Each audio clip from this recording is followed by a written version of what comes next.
ಕೃಷ್ಣ ಬೈರೇಗೌಡರು ಬೆಂಗಳೂರಿನ ಅಧಿಕಾರವನ್ನು ಹಿಡಿದ ಬಳಿಕ ಒಂದೊಂದೇ ಒಳ್ಳೆ ಕೆಲಸಗಳನ್ನು ಮಾಡ್ತಾ ಇದ್ದಾರೆ. ಬಹಳ ಅಚ್ಚರಿ ಎನ್ನುವಂತೆ ಯಾವ ರಾಜಕಾರಣಿಗಳು ಮಾಡದೇ ಇರುವಂತಹ ಚೇಂಜಸ್ ಅನ್ನ ಬೆಂಗಳೂರಿಗೆ ತರೋದಕ್ಕೆ ಕೃಷ್ಣ ಬೈರೇಗೌಡರು ಹೊರಟಿದ್ದಾರೆ. ಆಗಸ್ಟ್ 1ರಿಂದ ಬೆಂಗಳೂರು ಕ್ಲೀನಿಂಗ್ ಅಭಿಯಾನ ಅಂತೆ. Nice, interesting. ಬೆಂಗಳೂರು ಅಭಿವೃದ್ಧಿ ಸಚಿವ ಕೃಷ್ಣ ಬೈರೇಗೌಡ ಹೇಳಿಕೆಯನ್ನು ಕೊಟ್ಟಿದ್ದಾರೆ. ಎಲ್ಲೆಲ್ಲಿ ಕಸದ ರಾಶಿ ಇದೆ ಅವೆಲ್ಲದನ್ನ ಕೂಡ ನಾವು ಹುಡುಕಿ ಕ್ಲೀನ್ ಮಾಡ್ತೀವಿ ಅಂತ ಹೇಳಿದ್ದಾರೆ ಮಾನ್ಯ ಕೃಷ್ಣ ಬೈರೇಗೌಡರು. It's a good start, keep going. ಸ್ವಂತ ಜಾಗದಲ್ಲಿ ಮಾಲೀಕರೇ ಕ್ಲೀನ್ ಮಾಡಬೇಕು. ಸ್ವಂತ ಜಾಗದಲ್ಲಿ ಇನ್ ಕೇಸ್ ಆಫ್ ಕಸ ಇದ್ರೆ ಅದನ್ನ ಮಾಲೀಕರೇ ಕ್ಲೀನ್ ಮಾಡಬೇಕು.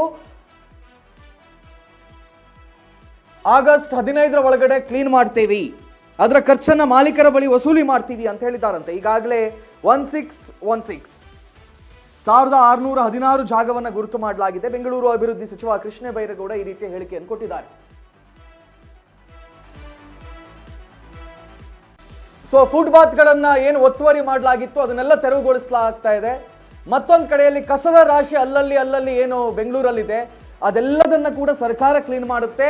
ಇನ್ ಕೇಸ್ ಆಫ್ ಪ್ರೈವೇಟ್ ಜಾಗದಲ್ಲಿದ್ರೆ ಮಾಲೀಕರೇ ಅದನ್ನು ಕ್ಲೀನ್ ಮಾಡಬೇಕು. ಅವ್ರು ಮಾಡಲಿಲ್ಲ ಅಂತ ಆದ್ರೆ ನಾವು ಕ್ಲೀನ್ ಮಾಡಿ ಆ ದುಡ್ಡನ್ನು ಅವ್ರ ಹತ್ರ ನಾವು ವಸೂಲಿ ಮಾಡ್ತೀವಿ ಅಂತ ಕೃಷ್ಣ ಬೈರೇಗೌಡರು ಹೇಳಿದ್ದಾರೆ. ಆಬ್ವಿಯಸ್ಲಿ ಉತ್ತಮವಾದಂಥ ನಡೆ. ಒಂದು ಸಾಮಾಜಿಕ ಮಾಧ್ಯಮವಾಗಿದ್ದುಕೊಂಡು ಇದನ್ನು ಬೆಂಬಲಿಸುವುದು ನಮ್ಮ ಕರ್ತವ್ಯ ಆಗುತ್ತೆ. ಅವರ ಪ್ರಾಪರ್ಟಿ ಟ್ಯಾಕ್ಸ್ಗೆ ನಾವು ಸೇರಿಸ್ತೇವೆ. ಅಗ್ರಿಯಬಲ್ ಪ್ರಾಡಕ್ಟ್ಸ್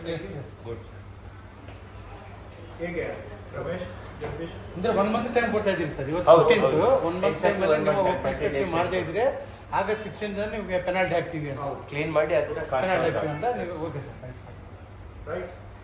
ಸೊ ಇಷ್ಟು freedom from garbage sir. Debris ಅಂತ ಹೇಳಬೇಡಿ sir. Freedom from waste, legacy waste. Yes, freedom from waste.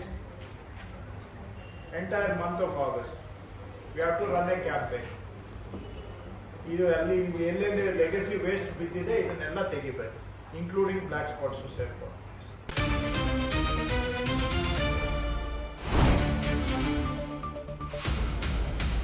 ಸಂಪೂರ್ಣ ನ್ಯೂಸ್ 24x7 ಇದು ನೊಂದವರ ಧ್ವನಿ.